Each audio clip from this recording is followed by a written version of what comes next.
여호수아 5장 1절에서부터 9절까지입니다. 할례와 유월절을 행하라. 오늘부터 우리가 배우는 여호수아 5장의 말씀은 이스라엘 백성들이 요단강을 건넌 이후 길갈이라는 장소에서 일어난 일들에 대해서 기록하고 있습니다.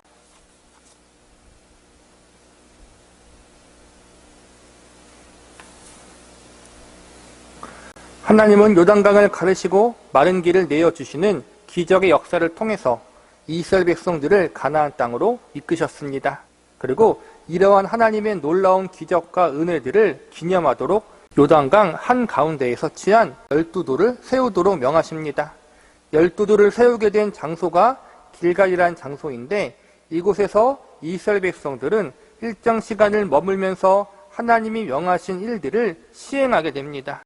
길갈에 머물면서 하나님은 제일 먼저 이스라엘 백성들에게 두 가지 일을 명하시는데, 하나는 할례를 행하라는 것이고 또 하나는 유월절을 지키라는 것입니다. 할례라는 것은 남자의 성기에 겉피부를 잘라내는 것입니다. 쉽게 이야기하자면 오늘날의 포경 수술을 하는 것과 비슷합니다.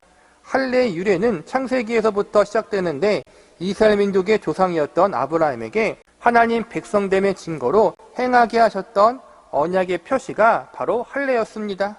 유월절은 이스라엘 백성들이 400년 애굽 노예살이로 살았던 비참한 상태에서 하나님의 은혜로 구원받은 날을 기념하는 절기입니다.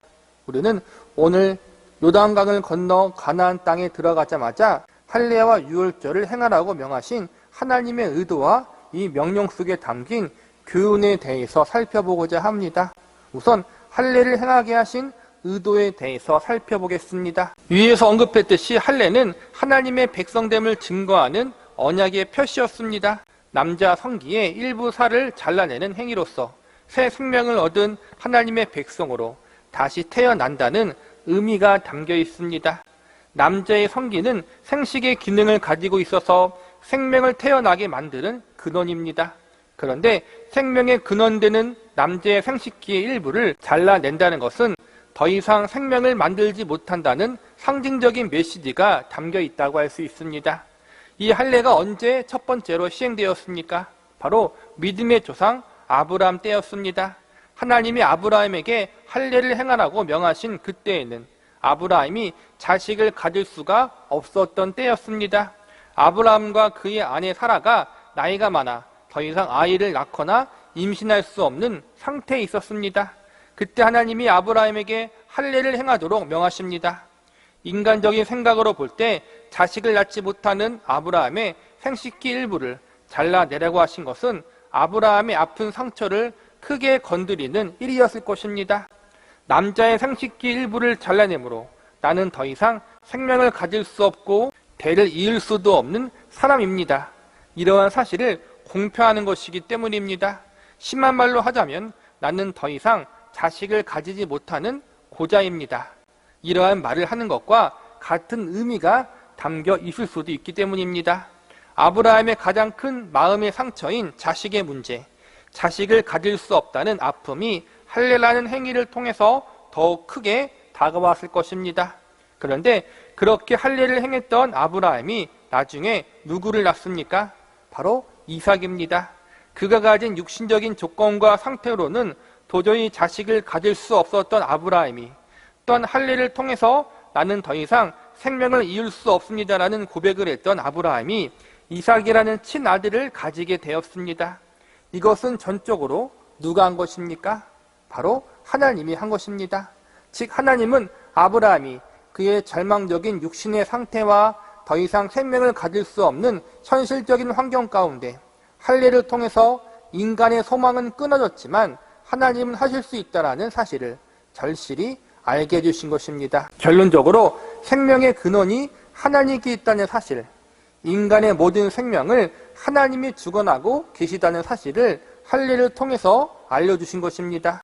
모든 생명과 모든 소망의 근원이 하나님께 있다는 사실을 할례 사건을 통해서 알려주신 것입니다. 그리고 한 발 더 나가서 생명을 태어나게 하지 못했다는 것은 결국 아브라함이 죽어있는 시체와도 같다는 것을 상징해 주는 것입니다.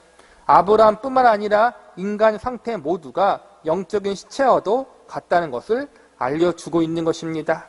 그러나 하나님이 역사하시면, 그분이 은혜를 내려주시면 죽어있는 시체와 같았던 사람들에게 생명이 들어오고 영적으로 다시 살아날 수 있다는 교훈적 메시지도 할례를 통해 전달되어지고 있는 것입니다.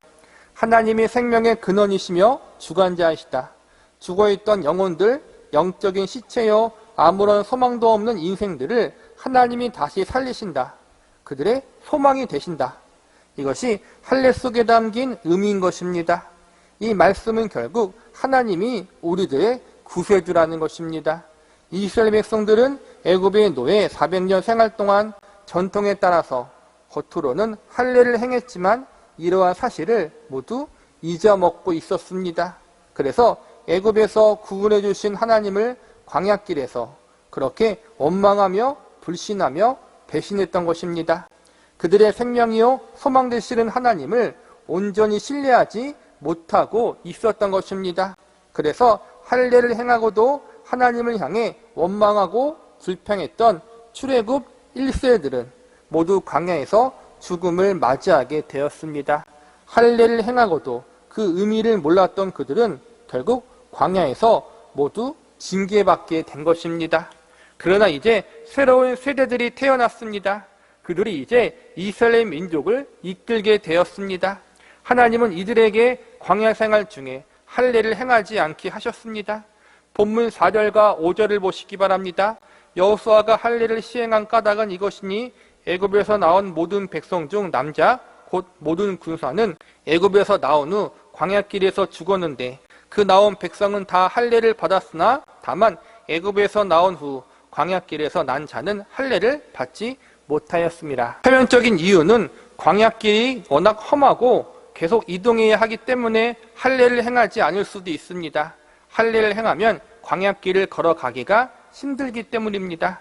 그러나 좀 더 깊이 생각해보면 마음만 먹으면 광야길에서도 할례를 충분히 행할 수 있었습니다. 광야길의 행진은 매일매일 걷는 것이 아니었습니다. 매일매일 걸을 때도 있었고 어느 때는 2, 3일씩 쉬기도 하고 일주일 이상 한 곳에 머물기도 했습니다. 마음만 먹으면 할례는 충분히 행할 수가 있었지만 하나님은 이상하게도 광야 생활 중에는 할례를 하지 않게 하셨습니다. 그러다가 광야 40년의 세월이 지나고 마침내 가나안 땅에 들어와서야 그동안 행하지 않았던 할례를 행하도록 명하십니다. 이러한 하나님의 명령에는 큰 상징이 들어있다고 여겨집니다. 징계의 세월이었던 광야 40년 생활에 할례를 행하는 것보다 광야 생활을 청산하고 약속의 땅에 들어가 할례를 행하는 것이 이스라엘 백성들에게 더 유익이 된다고 여기셨기 때문입니다. 약속의 땅에 들어가 할례를 행할 때 할례 속에 담긴 본래의 뜻과 의미를 더욱 깊이 깨닫고 이해하기에 더 좋았을 것입니다. 이스라엘 백성들은 애굽의 노예 생활을 하면서도 할례를 행했습니다. 광야 생활 중에도 할례를 행하면 아마 지금껏 그랬듯이 그냥 조상 때부터 내려오는 문화구나, 당연히 해야 할 의식이구나라고 여기면서 아무런 감흥과 생각 없이 했을 것입니다. 무엇보다 원래 할례는 태어난 지 며칠 안 되는 갓난 아기에서 행하는 것이기 때문에 이스라엘 백성들은 자신이 할례를 행한 그 순간을 기억하지 못합니다. 워낙 어릴 때 하기 때문에 할례 속에 담긴 의미를 생각하며 되새길 기회가 없는 것입니다. 그러나 길갈에서 할례를 행할 때 대부분의 남자들은 성인 남자들이었습니다. 원래는 아무런 기억도 없는 갓난 아이일 때 할례를 행해야 하는데 길갈에서는 분명한 기억과 정신을 가진 성인 나이에 할례를 행하게 된 것입니다.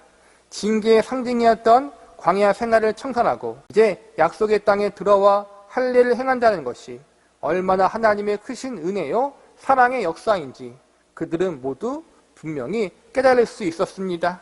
그들은 비록 할례를 하면서 육신의 고통을 감내했지만 하나님의 약속하신 가나안 땅에 들어왔다는 감격을 가지고 감사함으로 할례 의식을 행했을 것입니다. 그러면서 이 할례 의식 속에 담긴 의미, 하나님이 그들의 생명의 주인이요 구원자라는 사실, 그들의 소망이 되신다는 사실을 아주 절실히 깨닫고 마음속에 깊이 새겨 넣었을 것입니다. 이스라엘 백성들의 실패와 타락은 언제나 하나님이 그들의 생명의 주인이요 구원자라는 사실을 잊었을 때 일어났습니다. 하나님은 약속의 땅에서 광야에서와 같은 실수를 반복하지 않기를 바라셨습니다. 그래서 가나안 땅에 처음 들어온 이 시점 길갈이라는 땅에서 할례를 행하게 하심으로 너희의 주인과 구원자는 바로 나 하나님이다라는 사실을 아주 강력하게 가르쳐 주고 싶으셨던 것입니다. 이것은 과거 이스라엘 백성들에게만 해당되는 것이 아닙니다. 우리는 모두 영적으로 시체였던 사람들이었습니다. 하나님을 거부하고 반역했던 죄인 중에 죄인들이었습니다. 이러한 우리를 하나님께서 심판하지 않으시고 긍휼히 여기사 예수 그리스도라는 구원자를 보내주셨습니다. 예수님이 우리의 생명이요 소망의 근원이 되도록 은혜를 허락하여 주셨습니다. 성경에 보면 육체적 할례보다 마음의 할례를 행하는 것이 더 중요하다고 가르치고 있습니다. 이 말씀은 우리들의 마음속에 하나님의 은혜와 사랑을 늘 기억하고 새겨 놓으라는 말씀입니다. 그분이 나의 구세주요 나의 생명이 되신다는 사실을 절대 잊지 말라는 것입니다. 저와 여러분 역시 우리들의 마음속에 하나님이 우리의 소망이요 생명이요 구세주 되신다는 사실을, 그 하나님이 우리 하나님이요 아버지가 되신다는 사실을 깊이 깊이 새겨넣어 일평생 감사와 감격함으로 살아갈 수 있기를 바랍니다. 이것이 할례를 행하라는 말씀 속에 담긴 교훈입니다. 그 다음으로 유월절을 행하게 하신 의도에 대해서 살펴보겠습니다. 유월절의 유래는 과거 이스라엘 백성들이 하나님의 은혜로 애굽의 노예 생활을 벗어난 사건과 관련이 있습니다. 이스라엘 백성들이 애굽의 노예로 있을 때 하나님께서는 그들을 바로와 애굽 땅에 10가지 재앙을 내리기로 작정하셨습니다. 9개의 재앙으로 애굽을 초토화시킨 하나님은 마지막 10번째 재앙을 통해 애굽과 바로 왕을 완전히 항복하게 만드십니다.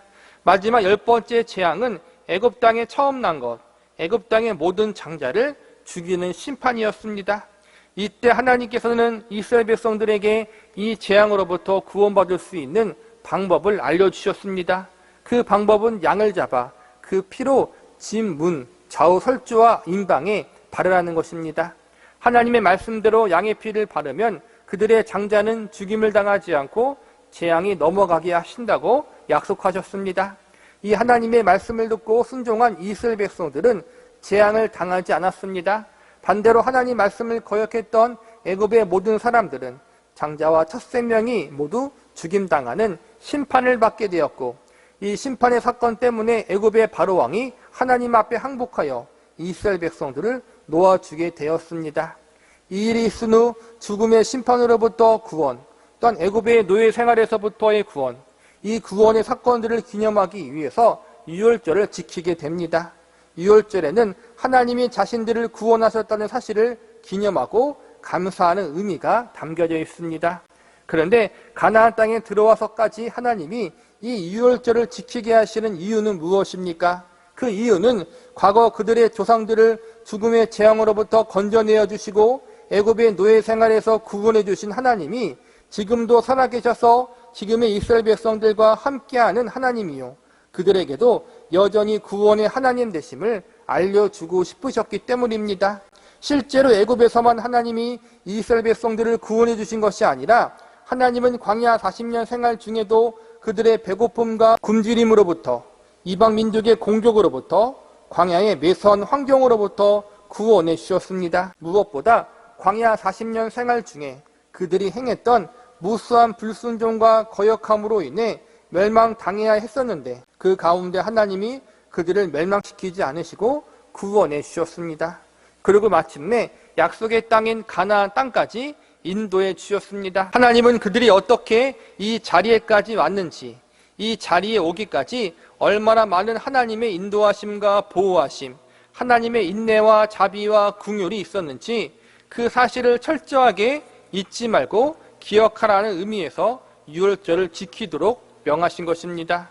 결국 할례를 행하라, 유월절을 지키라, 이 말씀은 하나님께서 이스라엘 백성들에게 베풀어 주신 한량없는 은혜와 사랑을 잊지 말고 일평생 기억하라는 것입니다. 신자와 불신자, 믿는 자와 믿지 않는 자를 구별해 주는 가장 큰 표징은 그 사람 속에 은혜에 대한 감격이 있느냐 없느냐에 달려 있다고 볼 수 있습니다. 오늘날 저와 여러분의 삶과 마음 속에는 하나님의 우리에게 부어주시는 이 은혜에 대한 감격이 있으십니까? 나 같은 죄인 살리신 하나님의 은혜 놀랍다라는 신앙 고백이 있으십니까? 그렇다면 얼마나 이 은혜에 대한 의식이, 이 감격이 우리들의 삶을 지배하고 있고 이끌어가고 있습니까? 우리들의 마음과 영혼 속에 영적인 할례가 남아있어야 합니다. 우리들의 삶 속에 영적인 유월절이 이루어지고 시행되어야 합니다. 한두 번이 아니라, 교회에서만이 아니라 우리의 생이 끝나는 그날까지 우리를 향한 하나님의 은혜와 사랑에 감사하며 감격하는 삶을 살아갈 수 있는 저와 여러분이 되시기를 간절히 소망합니다. 말씀을 마무리하겠습니다. 이스라엘 백성들은 가나안 땅에 들어가기 직전에 아주 큰 경험들을 많이 해야 합니다. 하나는 요단 서편 땅에 있었던 바산한 옥과 아모리 왕 시온을 전쟁에서 물리친 일이고, 또 하나는 갈라진 요단강을 마른 땅처럼 건넌 것입니다. 바산왕 옥과 시온 왕은 전쟁에 능한 왕으로서 가나안 땅에서 매우 유명한 사람들이었습니다. 주변의 민족과 나라들이 무서워하는 왕이었습니다. 그런 왕을 2명이나 물리친 일이 얼마나 대단하고 놀라운 일입니까? 거기다가 요단강이 갈라져서 200만 명이 넘는 사람들이 그 길을 마른 땅처럼 건너갔습니다. 이건 역시 얼마나 놀랍고 대단한 일입니까? 이 모든 일을 겪은 후 이스라엘 백성들의 사기는 하늘을 찔렸을 것입니다. 참으로 대단한 일을 경험한 후에 흥분이 가라앉지 않아 모두 축제의 분위기였을 것입니다. 마음속으로는 이미 가나안 땅의 모두를 다 정복하고 승리하고 있는 자신들의 모습을 상상하고 있었을 것입니다. 바로 이 시기에 하나님이 할례와 유월절을 지키도록 명하셨습니다. 이렇게 명하신 이유가 무엇입니까? 그것은 이 모든 것이 너희가 잘나서 한 것이 아니라 나 하나님이 한 것이다라는 사실을 알려주기 위해서입니다. 애국과 광야에서부터 여기까지 인도하신 분이 바로 하나님이요, 너희가 죽지 않고 멸망당하지 않고 이 자리에까지 온 것도 전적인 하나님의 은혜와 사랑 때문이라는 사실을 한순간도 잊지 말게 하기 위해서 그렇게 하신 것입니다. 저와 여러분도 마찬가지입니다. 우리가 구원받은 것은 하나님의 은혜입니다. 하나님을 알게 된 것 자체도 은혜이며 내가 예수를 믿게 된 것 역시도 은혜입니다. 내가 삶을 하나님을 위해서 살려고 이만큼 노력하는 마음가짐이라도 있는 것이 그 많은 삶의 역경과 위험에서 인생을 포기하지 않고 오늘 이 자리에까지 이른 것도 모두 은혜입니다. 이 사실을 우리는 결코 망각해서는 안 됩니다. 우리의 알량한 자존심, 나를 드러내고 싶은 죄악성, 나의 짓궂이만한 공로와 열심을 인정받고 싶어하는 우리의 추한 모습들을 모두 내어 던져버리고 하나님 앞에 마음의 할례, 삶의 유월절을 올려드릴 수 있는 자리에까지 우리가 가야 합니다. 우리의 생이 다하는 그날까지 하나님이 어떻게 우리를 사랑하심으로 구원하셨는지 그 사실을 절대로 잊지 마시기 바랍니다.